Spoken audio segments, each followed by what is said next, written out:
अल्लाहुम्मा सल्लि अला मुहम्मदिन व आलि मुहम्मद। अल्लाहुम्मा सल्लि अला मुहम्मदिन व आलि मुहम्मद। कि इमाम हुसैन अलैहिस्सलाम के कत्ल में कौन कौन शरीक था, क्योंकि हमसे मुद्दत पे ये इल्जाम लगाया जा रहा है कि शीयों ने हुसैन का कत्ल किया। तो फिर आने वाली मजलिसों में मैं बताऊंगा कि हुसैन के कातिल का ताल्लुक किस किस घर से था, कातिलाने हुसैन कौन थे, किसके बेटे थे, किसकी नस्ल से थे। तो लिहाजा ये तमाम शजरे हम करबला में खोलेंगे ताकि हुसैन के रूबरू हुसैन के कातिलों के चेहरों से नकाब उतारे जा सके। मैंने गुज़िश्ता मजालिस में आपके सामने ये बात अर्ज की कि कत्ल हुसैन में सिर्फ यजीद ही एक शरीक नहीं था। मतवज्जो रहेंगे जी आप,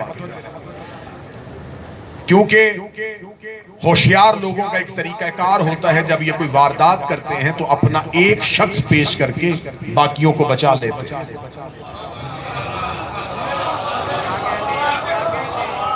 जब कहीं किसी भी जगह पे कत्ल की वारदात हो और जब मुकदमा दर्ज हो तो वहां सिर्फ ये नहीं लिखा जाता किसने मारा, वहां ये भी देखा जाता है, तफ्तीशी अदारे उसकी तफ्तीश करते हैं भेजा किसने था, आला कत्ल कहां से आया था, जाए वारदात पे छोड़ के कौन गया था। और उन तमाम अफराद को आप जहन मेरी तरफ करें, आप ये इंतजामी सिलसिलों को छोड़ें, उन तमाम अहबाब को तफ्तीश के दायरे में लिया जाता है कि ये सारे ही कत्ल में शरीक हैं। लेकिन करबला में बैठ के मैं पहला सवाल उम्मत मुसलमान के सामने रखने लगा हूं, पहले बताओ यजीद को तख्त में बिठाया किसने था। आए कत्ले हुसैन की जड़ तक पहुंचे, हुसैन के कातिल को, हुसैन के दुश्मन को उसके घर से जाके निकाले। यजीद खुद ही तो तख्त पे आके नहीं बैठ गए, इसका मतलब है कि यजीद को उसके बाप ने तख्त पे बिठाया था। इसका मतलब कत्ले हुसैन में बाप भी शरीक था। अब अगर यजीद को उसके बाप ने बैठाया था, अब अगला सवाल यह है उसके बाप को दमिश्क का गवर्नर किसने बनाया था।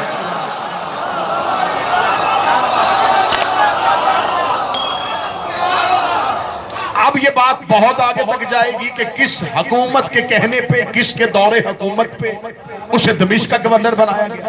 अब जिस हाकिम ने उसे दमिश्क का गवर्नर बनाया था, अब मैं करबला में हूं, मुझे कोई खौफ नहीं है। अब मुझे कोई डर नहीं है। अब मसलहत के ताले हुसैन ने तोड़ दिए हैं।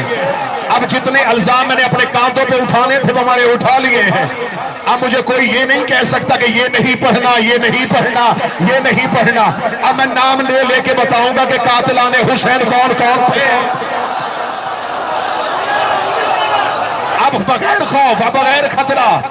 अब मुझे एक लम्हे के लिए हैदर भाई खतरा हो ही नहीं सकता, क्योंकि अब्बास के साए में पड़ा।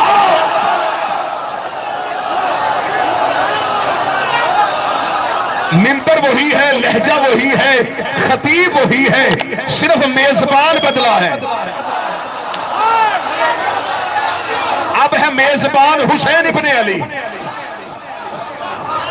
अब हमें बताओ यजीद को तख्त पे किसने बिठाया, उसके बाप को दमिश्क का हाकिम किसने बनाया, तीसरे खलीफा को खिलाफत के लिए मुंतखब किसने किया, शूरा कमेटी ने। वो कमेटी किसने बनाई थी, दूसरे खलीफा को नामजद किसने किया था, पहले खलीफा ने। पहला खलीफा किसने बनाया था, सकीफा बनी सादा से। इसका मतलब कत्ले हुसैन यजीद के घर से निकल के सकीफा तक चला गया।